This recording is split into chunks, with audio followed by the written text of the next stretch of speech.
Francisco Pizarro, un nombre que resuena a través de la historia. Un conquistador.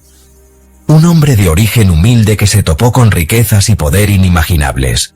Derribó imperios, reconfiguró continentes. Pero, ¿a qué costo? La historia de Pizarro no es solo un relato histórico, es un estudio sobre la ambición. Es un crudo recordatorio del choque de civilizaciones. Y es una pregunta que persiste. ¿Encarnó el espíritu de un héroe o el corazón de un villano? La historia de Pizarro nos transporta a una época de exploración y conquista. La era del descubrimiento. Una época en que Europa miraba hacia el oeste, hambrienta de oro y gloria. Fue una era en la que la suerte favorecía a los audaces. Y Pizarro, con su determinación inquebrantable, estaba a punto de convertirse en una de sus figuras más importantes. Poco sabía que su nombre quedaría grabado para siempre en los anales de la historia. Francisco Pizarro nació en la España de 1470. Trujillo era un pueblo donde la ambición a menudo superaba las oportunidades. Era uno de muchos hijos, su padre soldado, su madre soltera. La vida era dura. La educación era un lujo que no podía permitirse. Pizarro creció con dureza, aprendiendo los códigos de la calle. Escuchaba historias de tierras lejanas, susurros de oro y riquezas más allá de la imaginación. Estas historias encendieron un fuego en el joven Pizarro. Prometían escapar de su vida ordinaria. Susurraban un destino esperando ser reclamado. El llamado de lo desconocido resultó demasiado fuerte para resistirlo. Pizarro zarpó hacia el nuevo mundo. Tenía 20 y tantos años, impulsado por la ambición y la sed de aventura. El viaje estuvo lleno de peligros. Las tormentas rugieron, las enfermedades se propagaron y muchos perecieron en el camino. Sin embargo, Pizarro perseveró. Había mirado a la muerte a la cara y había salido ileso. Primero llegó al Caribe, una tierra llena de posibilidades. Se unió a expediciones, exploró territorios desconocidos y luchó en batallas. Cada desafío perfeccionó sus habilidades, endureció su determinación. Ya no era el chico de Trujillo, sino un aventurero experimentado. Estaba listo para grabar su nombre en este nuevo mundo. Llegaron a oídos de Pizarro noticias de un imperio vasto y rico escondido en las profundidades del continente sudamericano, el Imperio Inca. Los rumores hablaban de ciudades de oro y un rey que dominaba el sol. Esta noticia encendió la imaginación de Pizarro. Vio la oportunidad de apoderarse de riquezas inimaginables. Conquistaría este imperio.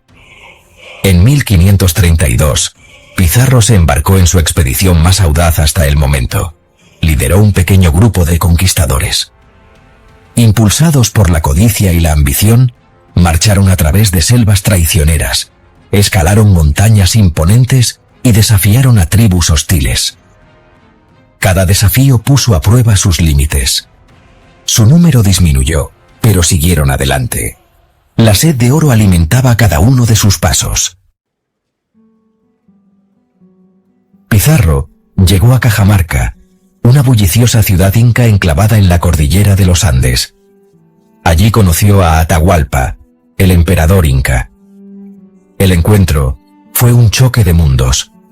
Dos culturas al borde de una colisión que cambiaría el curso de la historia. Pizarro, a través de un traductor, exigió a Atahualpa que aceptara al dios cristiano y el dominio de España.